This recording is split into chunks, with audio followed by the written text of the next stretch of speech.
Today I'm going to talk to you about territorial acknowledgement. For those of you who are not familiar with it, what this simply is if you've got kids in school or high school, elementary, whatever, or have attended a sporting event or any kind of public event, or even private event for that matter, you've probably heard something along the lines of a thank you that you are a guest on the territorial lands of XYZ group, and that they are, out of their own courtesy and kindness, allowing you to be a guest on here, use their lands. And this is pretty much the language that is prevalent in these sorts of situations.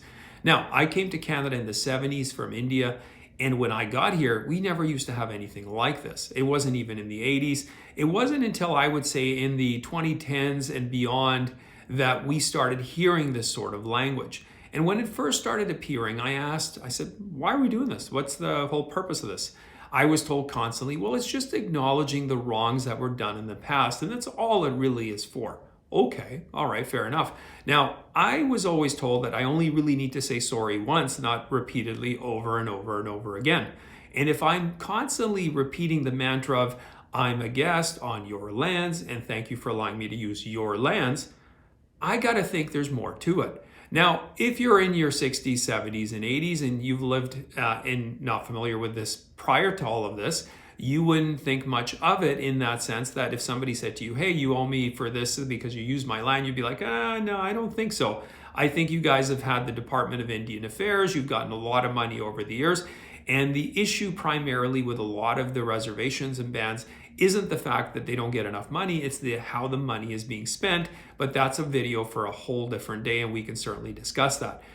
My take to you is simply this. The purpose of this language, to use this territorial acknowledgement, is to soften up the kids. That's right. If you have a very small context, let's say you're a 5 or a 6-year-old, and you've started hearing this from day one, this is what you've heard every single time in school. Eventually, let's face it, you're going to believe it. You're going to go home and think, okay, well, you know what? My parents basically, this isn't their land. This isn't their house. The only reason they're able to be here is on the behest and courtesy of this First Nations band or this area or whatever I'm living in. So you're going to start feeling a sense of guilt for being able to use their land. And when somebody comes along and says, guess what? Hey, I think you should now pay me for this privilege. You're going to say, yeah, I guess so. I've only heard this message 1,000 times. I definitely subconsciously believe it. So sure, let's do it. And it is a wealth transference of the middle class, the tax base, who are going to take this money and allocate it to someone else. And that's what this language is for. All of the language we're living in, and this by no means is accidental.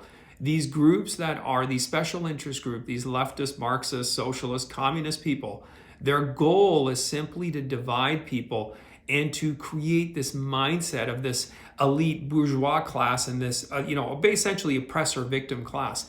And this is a great way of doing it. If you truly were wanting to apologize, I would think, like I said, we got to do it once and I don't have to do it over and over. If I'm doing it over and over, there is that greater purpose. And again, with young minds, like I mentioned, who don't have the context, the worldview, the window, they're emotional creatures who are not going to be able to process this intellectually. They're just going to take it at the emotional level that they should feel guilt for doing this, and their parents should feel guilt for doing this. And when you want to collect and make them pay for it, it's easy. You just play upon their guilt and their shame.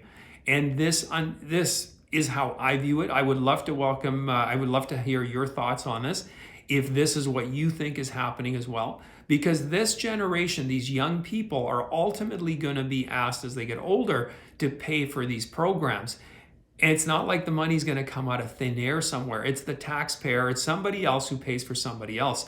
And they're going to have a much easier chance collecting from these folks than they would somebody who's in their 70s or 80s who hasn't been reprogrammed and brainwashed with this mantra over and over again. So, like I said, with the left, with this extreme Marxist socialist group of people who are ready to redefine everything and reinterpret everything, nothing is by accident. These things are always purposeful and thought out. So anyway, I wanted to share that with you. And again, it's not like I don't think that there weren't injustices done to First Nations people. There is not a nation on this planet that hasn't had different groups within it, subgroups who've conquered it at different times, or other nations that come along.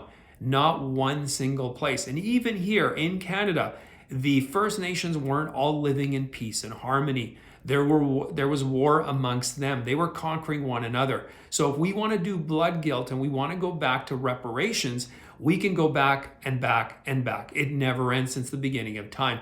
Somebody, if you go back to the Bible and you have Cain and Abel, one killed the other. So I guess there's a whole generation of people that are related to one or the other that owe someone else. So again, like I said, we can just go on this merry-go-round forever.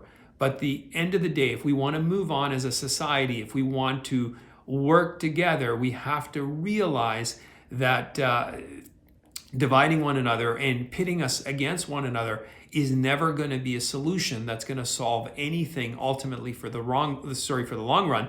It may appease a few people in the short run, but ultimately it's going to lead to bitterness and dissent among others. And that is not a healthy recipe for a society or a nation. Anyway, I welcome your thoughts. Please share them. If you're new to my channel, you haven't checked out some of the other videos, please do so. If you haven't subscribed, absolutely subscribe. And definitely please watch me on Rumble and subscribe on Rumble. I've recently was put in YouTube jail for a while and came out, but it's really important that I have subscribers on Rumble. So if and when that happens again, I don't lose touch with you. Anyway, thanks for watching, and I'll see you next time.